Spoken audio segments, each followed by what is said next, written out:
स्वरों का वर्गीकरण। स्वरों का वर्गीकरण में सबसे पहला है उच्चारण अवधि के आधार पर स्वरों का वर्गीकरण। उच्चारण अवधि के आधार पर, उच्चारण अवधि के आधार पर सबसे पहला जो इसका भाग है वह लघु स्वर। लघु स्वर का अर्थ होता है कि जिसमें बोलने में, वो स्वर जिनमें बोलने में कम समय लगता है, या फिर एक मात्रा का जो होते हैं उनको लघु स्वर कहते हैं। ये चार है, अ, ई, उ और री। इसी प्रकार से इनको लघु स्वर को ही हम मूल स्वर भी बोलते हैं और इनको ह्रस्व स्वर भी बोला जाता है। दूसरा है दीर्घ स्वर। दीर्घ स्वर के अंदर ये होता है कि लघु स्वर से दुगुना समय, यानी बोलने में ज़्यादा समय और मात्रा, दुगुनी मात्रा इसके अंदर होती है। इसके अंदर जैसे अ आ गया, आ बचा, बड़ी, बड़ा ऊ, ए, ऐ, ओ और औ, ये होते हैं दीर्घ स्वर के अंदर। दीर्घ स्वर में भी ये जो पहले के तीन है इनको बोलते हैं सजातीय, सजातीय स्वर, और इनको बोला जाता है विजातीय। सजातीय और विजातीय में यह फर्क है कि सजातीय यानी अपने ही अक्षरों से बने हुए, और विजातीय यानी दूसरे अक्षरों से बने हुए। जैसे इसको देखा जाए, आ बनेगा तो अ से आ बनेगा, ये बनेगा तो छोटी ई से मिलकर बड़ी ई बनेगी, ऊ बनेगा तो छोटे ऊ दोनों मिलकर बड़ा ऊ बनेगा। और विजातीय है तो विजातीय के अंदर जो ये ऐ बनेगा, ये बनेगा अ और ई से, ऐ बनेगा अ और ए से। उसके बाद ओ जो बनेगा, ओ, अ और बड़े ऊ से, छोटे ऊ से, ठीक है। और उसके बाद जो ओ बनेगा, अ और औ से। इसलिए इनको सजातीय बोलते हैं कि क्योंकि अपने ही स्वरों से बनने के खातिर, यानी उसी स्वर से बनते हैं, इसलिए सजातीय। और विजातीय यानी दूसरे स्वरों से बनने के खातिर इनको विजातीय स्वर बोला जाता है। फिर दूसरे नंबर का है ओष्ठाकृति के आधार पर। ओष्ठाकृति के आधार पर स्वरों का वर्गीकरण। ओष्ठाकृति यानी होठ की आकृति के आधार पर स्वरों का वर्गीकरण। सबसे पहला है वृत्ताकार।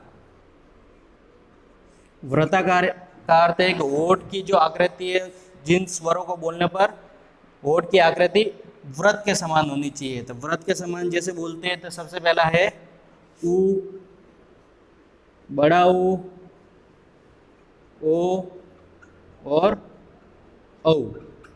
ये जो चारों है यह वृत्ताकार, इनको बोलेंगे तो हमारा जो होठ है वह वृत्त की आकृति के आधार पर खुलेगा। जो दूसरे है अवृत्ताकार। अवृत्ताकार के अंदर अ, आ, ई, बड़ी, री, ए और ऐ, ये जो आते हैं सारे अवृत्ताकार के अंदर आते हैं। उसके बाद है जो तीसरा इसका प्रकार है वह है जिह्वा की क्रियाशीलता के आधार पर।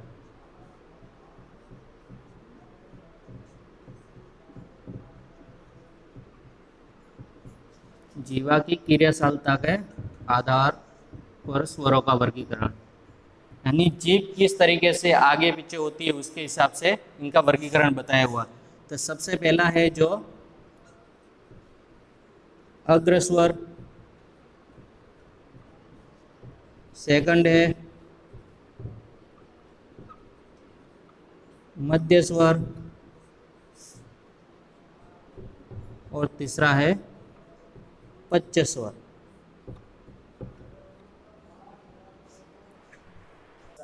अग्र स्वर है वह ई, बड़ी, री, ए और ऐ। ये अग्र स्वर के अंदर आते हैं। जीभ की जो बोली है वह यह आगे से बोले जाएंगे, यानी जीभ का जो आगे वाला भाग है वह किसी न किसी दांत से वगैरह इससे अड़ता रहेगा। मध्य स्वर के अंदर अ आएगा और उसके बाद है पच्च स्वर। पच्च स्वर के अंदर आ, उ, अड़ऊ, ओ और औ, ये सारे पच्च स्वर के अंदर आएंगे। उसके बाद जो चौथा प्रकार है वह है मुखावृत्ति के आधार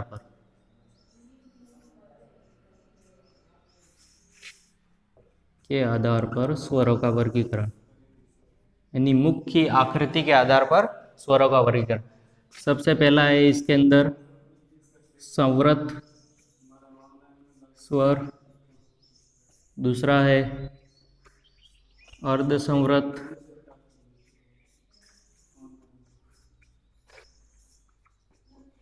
फिर है तीसरा जो इसका प्रकार है विवृत, चौथा जो प्रकार है इसका अर्ध विवृत। संवृत के अंदर व्रत के समान सम, यानी उसके समान के स्वर, तो इसके अंदर ई, बड़ी, री, ऊ और बड़ा ऊ, ये चारों इसके अंदर आएंगे, पांचों। उसके बाद अर्ध स्वर के अंदर ए और ओ आएंगे। उसके बाद विवृत के अंदर जो आएगा आ आएगा, और अर्ध विवृत स्वर के अंदर यानी इससे ज़्यादा समय, अर्ध संवृत को बोलने में जितना समय लगता है उससे ज़्यादा अर्ध विवृत समय के अंदर लगेगा। तो उसके अंदर जो बचे अ, ए और औ, ये सारे आते हैं। उसके बाद जो पांचवा प्रकार है वर्गीकरण का वह है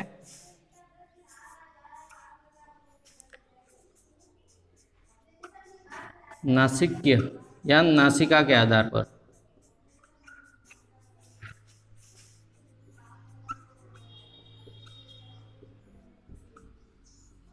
तो इसके अंदर जो सबसे पहला है निर्नुनासिक।